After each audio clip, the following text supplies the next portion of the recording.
This day is a dream come true for us. In keeping with the city's commitment to environmental sensitivity and accountability, we're using organic, recyclable infill comprised of coconut fibers, rice husk, and cork. Not only is this surface environmentally friendly, it also is a safer and more durable than any other kinds of artificial turf.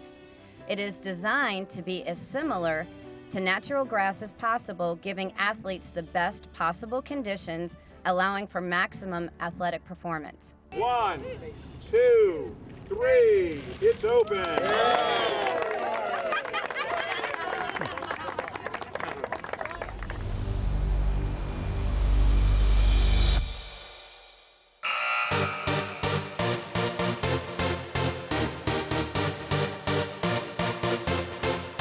We're very proud to have this field installed. This is our second one in this area in Maryland. We proceed with excavation. We mark out the field with all the boundaries by survey, check the topography, the elevations.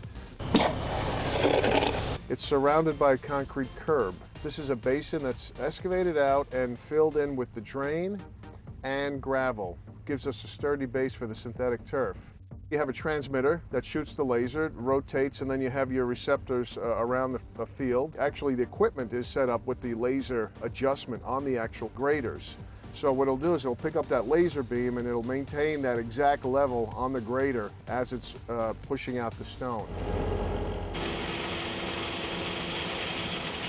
And then we set the gravel. There's a coarse gravel that's used as the base, and then there's a finer gravel that goes above it, and that's what gets compacted and laser graded. What we end up with is a pool table, finished with a little bit of a crown on it, right up the center of the field. We have all the turf rolls organized. We start to lay out at the foul line.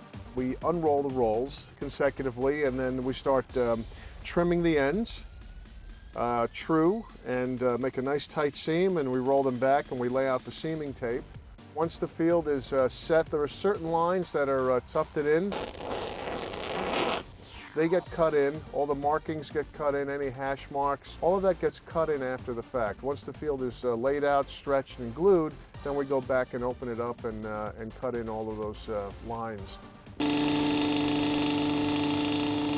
Once all the fiber's in place, we brush it out, we get the fibers to stand up in the turf, and that opens it up for the installation of the sand. A certain amount of sand that goes in to stabilize the field, to keep it taut so it doesn't expand, it doesn't shrink, it pretty much stays in place.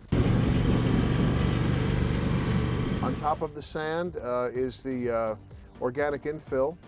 The hopper gets filled up with the big super sacks of organic infills, about 1,500 pounds each sack. They just get dropped in, and the top dresser rolls out across the field, and as it's going across the field, it's dropping the organic infill in uniformly. The mayor and council charged city staff to look at alternatives to the traditional infills, and the organic infill was an opportunity available to us. We went and explored that. We're very pleased with the results of that, and also with the fact that it met the goals of environmental awareness, which is one of the city's major protocols. What we do is with the brush, we raise the fibers to allow the sand and the organic infill to settle within the fibers and keep the carpet in place. The reason we went with this field is because we have the opportunity to be flexible. With the artificial turf field, we have the ability to play in all types of weather.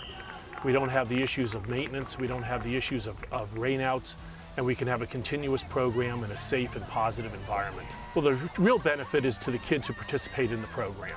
Here they have an environment that is positive, they're playing on a great field, a field that can sustain the programs that they want. The city's extremely excited to have this opportunity to have its first synthetic field. Not only will it provide our participants with a safe environment, but it'll also provide them with the ability to engage in recreational activities. Mary, don't forget, let's sweep your side too now.